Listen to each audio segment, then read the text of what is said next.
Guru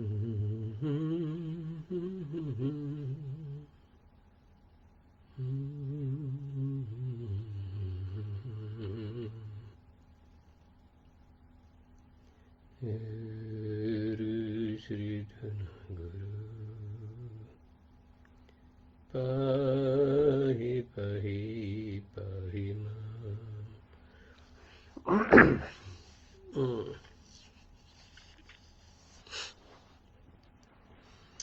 Rahajeng selamat bermimpi kawan-kawan di tanah air.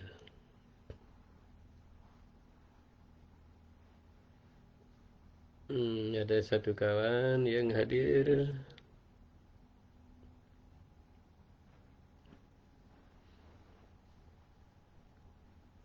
Di tanah air kita sedang bermimpi. Kawan-kawan sudah pada bobo.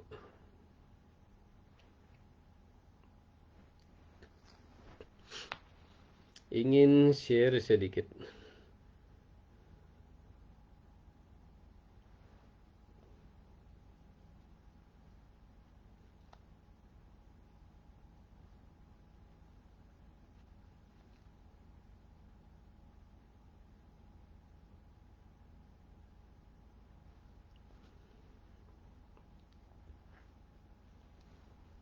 Jadi tadi saya sempat baca-baca, terus ketemu satu pesan kecil. Saya pikir lebih baik segera berbagi, kalau tidak nanti saya lupa.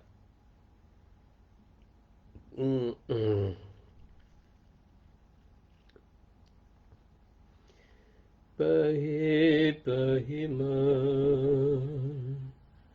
Riksha Riksha Riksha Ma, Pahi Pahi Pahi Ma, Riksha Riksha Riksha Ma, Pahi Pahi Pahi Ma, Riksha Riksha Riksha Ma.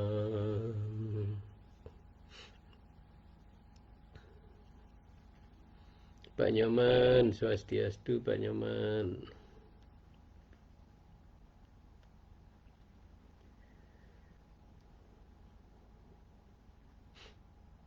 Nah, ada pesan indek pemberian, seperti judul saya berikan, judul di sini pemberian tulus ikhlas. Mapunya antuh mana hening, mana las carya, tulus ikhlas tanpa pertimbangan apapun, tanpa motif apapun. Memberi, ya artinya memberi, titik. Nah, itu judulnya.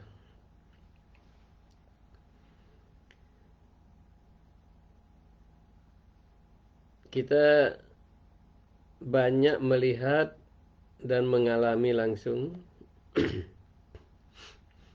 bahwa dalam pergaulan kita memang perlu memberi dan menerima.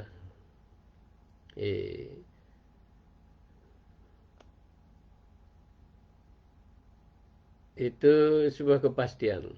Ketika kita bergaul dengan orang, pasti ada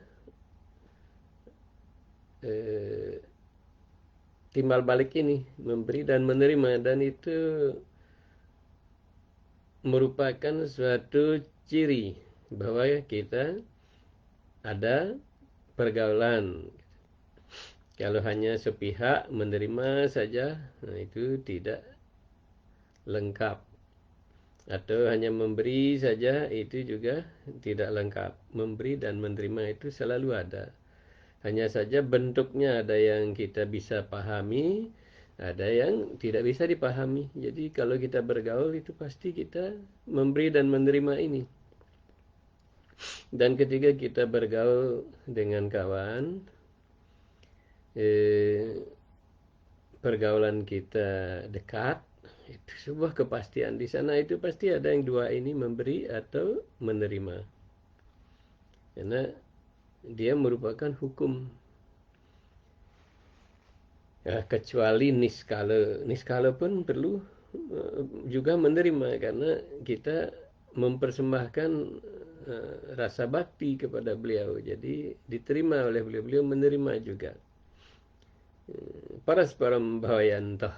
Jadi paraspara satu sama lain timbal balik itu selalu ada, bahkan dengan dewa dewi pun.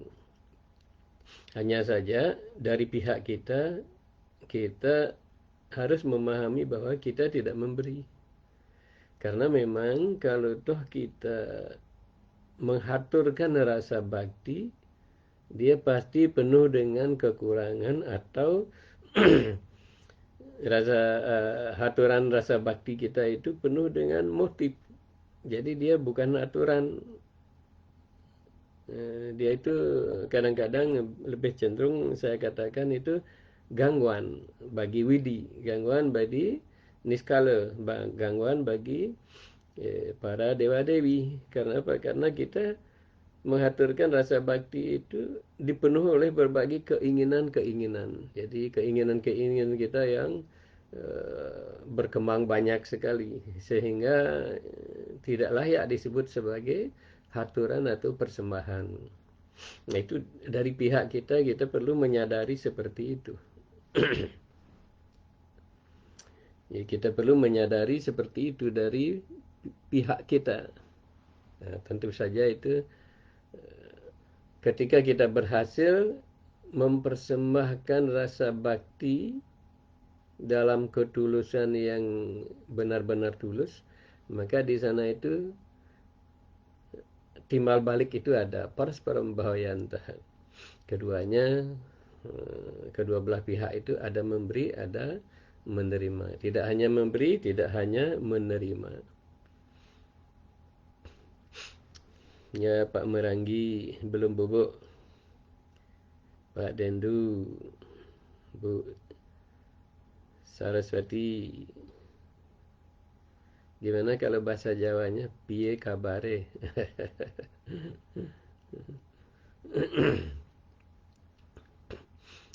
Nah, sekarang ketika kita dekat dengan orang, jadi hubungan kita ada dekat dengan bapak, ibu, suami, istri, kawan-kawan. Jadi kita ada pergaulan yang dekat, maka di sana itu memberi dan menerima itu tidak lagi diukur sebagai memberi dan menerima, melainkan dia adalah sudah dalam bentuk kasih sayang.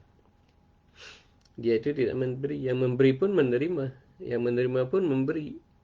Jadi sudah luluh di sana dalam bentuk kasih sayang. Sangat bijak kalau kita memahami ini, sehingga kita akan mengerti bahwa kita tidak akan pernah merasa memberi. Ketika kita tidak mempunyai ilmu ini, ilmu cinta kasih ini, kita akan selalu merasa memberi. Dan tidak akan pernah kita merasa menerima. Kita tidak akan pernah merasa menerima. Seolah-olah kita hanya pemberi. Kemudian dari kawan kita, kalau sedikit saja keinginan kita tidak terpenuhi, akhirnya kita melabrak dia, mengobrak-abrik dia, dan mengingat-ingat ribuan-ribuan apa yang kita pernah lakukan untuk dia.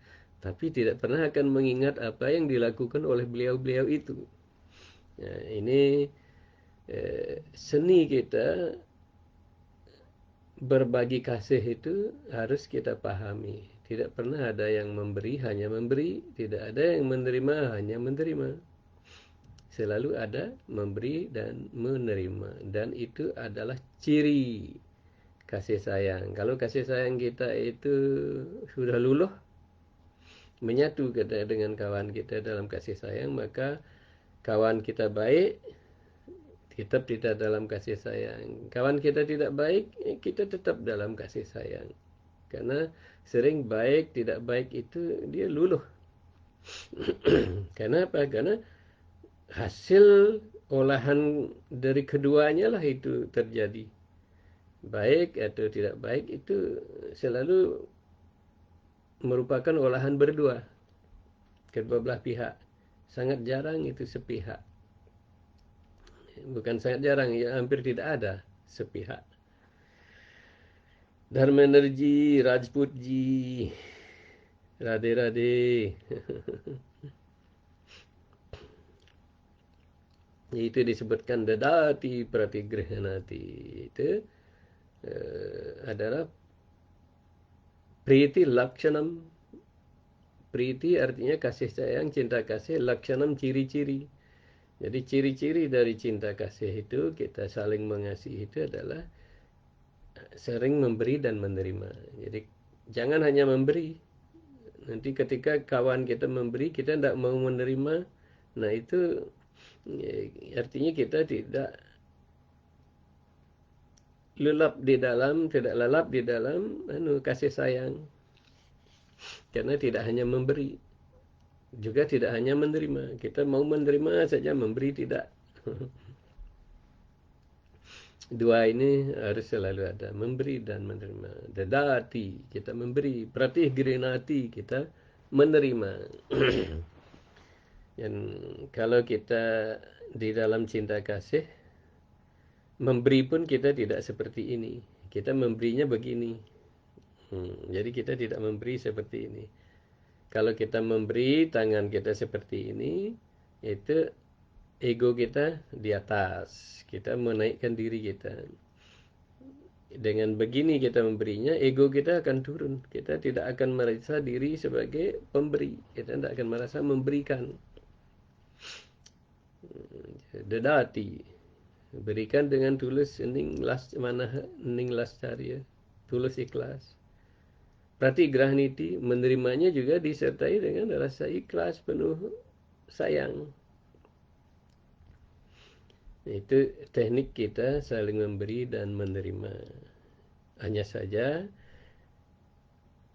ketika menerima atau memberi, kita harus khususnya ketika kita memberi, kita perlu memperhatikan beberapa aturannya. Pertama sekali kita perlu mengertikan bahwa memberi itu sebuah kewajiban, bukan beban, bukan keterpaksaan. Itu kewajiban, bukan yang harus kita hindari, tetapi yang harus kita lakukan.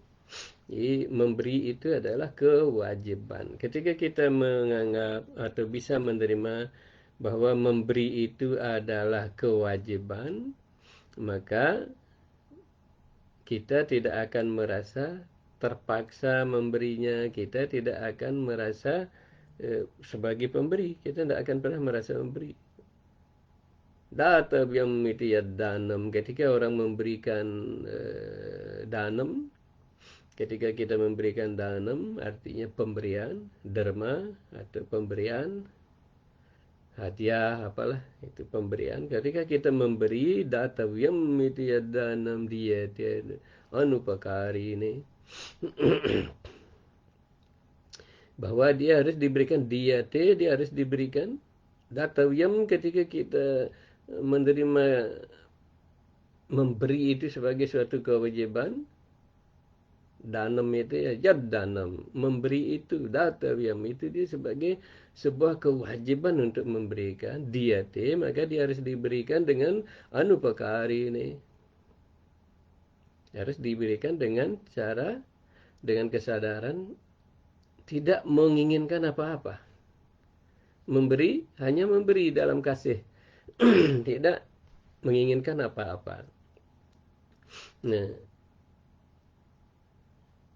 ilmu berdana seperti ini perlu kita, seni berdana punya seperti ini harus kita sadari, kita pahami. Berderma itu adalah datavyam, sebuah kewajiban. Datavyam iti yaddanam. Ketika kita berderma itu kita menerimanya sebagai kewajiban, maka dia te anupakari ini, kita harus memberikannya anupakari ini tanpa keinginan apapun, dengan tulus ikhlas, mana hening lascarya.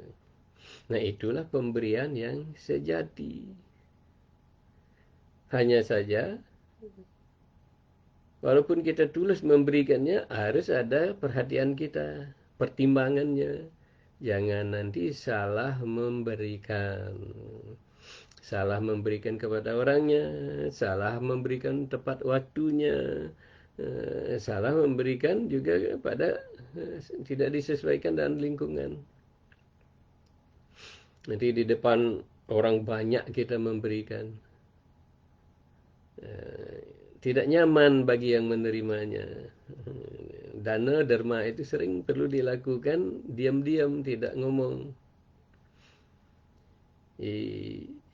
Jadi saya ulangi, memberi itu tidak cukup ketulusan, tidak cukup didasari oleh ketulusan. Walaupun dia itu adalah kewajiban, dia itu adalah prinsip dari memberi itu adalah harus anupakari ini, tidak harus disertai oleh keinginan ini, keinginan itu, motif ini, motif itu. Dia harus tanpa motif, tanpa keinginan. Ya danam, dana itu, pemberian itu, dharma itu, datavyam iti.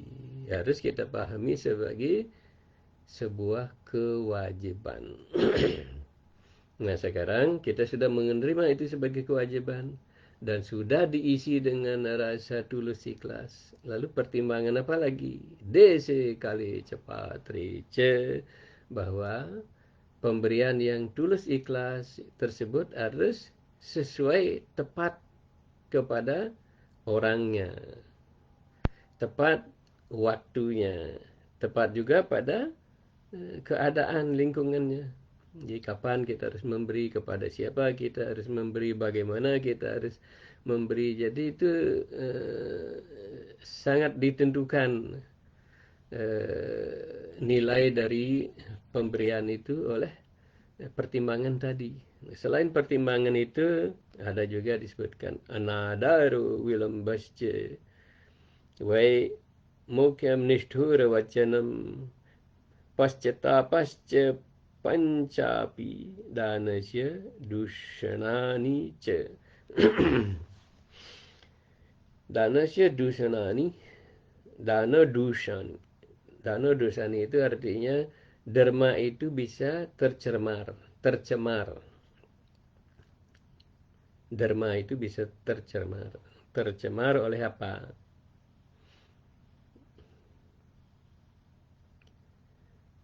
Siapa lagi yang ada? Pak Marangi, Sri dan energi ada. Salam dari Mak Jero. Salam juga nggih.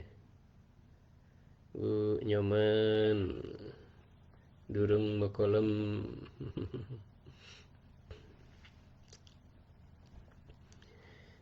Kita lanjutkan. Derma atau pemberian itu juga jangan tercemar. Apa yang bisa mencemarinya? Anadaru, memberikannya tanpa respek. Kita tanpa respek atau dengan cemberut, atau kita sebelum memberi itu kita ngomong banyak, menghina, menyakiti hati orangnya, baru kita berikan. Nah, itu bisa, itu juga termasuk mencemari pemberian.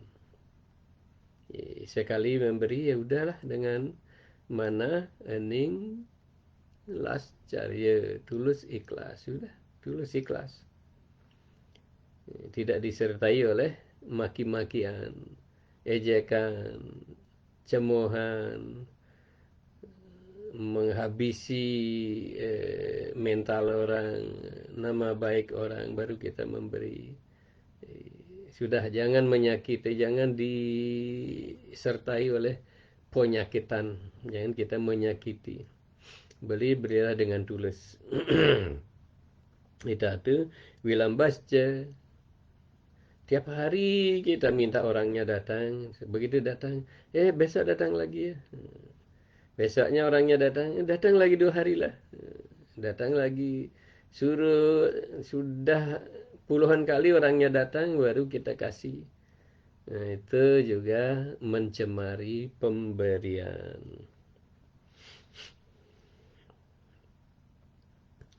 Mukyam nishthura wacanam, dan juga dengan kata-kata yang nishthura. Nishthura itu artinya kata-kata yang menyakitkan, kasar, galak, kasar, keras, menyakitkan. Nah, itu tidak boleh. Pemberian tidak boleh disertai oleh itu. Dah itu juga pasca pancani, dan yang nomor 5 yang terakhir itu adalah setelah memberikan kita menangis. Aduh, kok saya berikan ya gitu. Jadi kita merintih, menangis, menyesal setelah kita memberikan. Nah, itu juga dihindari. Nah, demikian sekedar renungan ilmu berderma. Sangat singkat. Jadi yang dari tadi itu saya singkat, sangat singkat.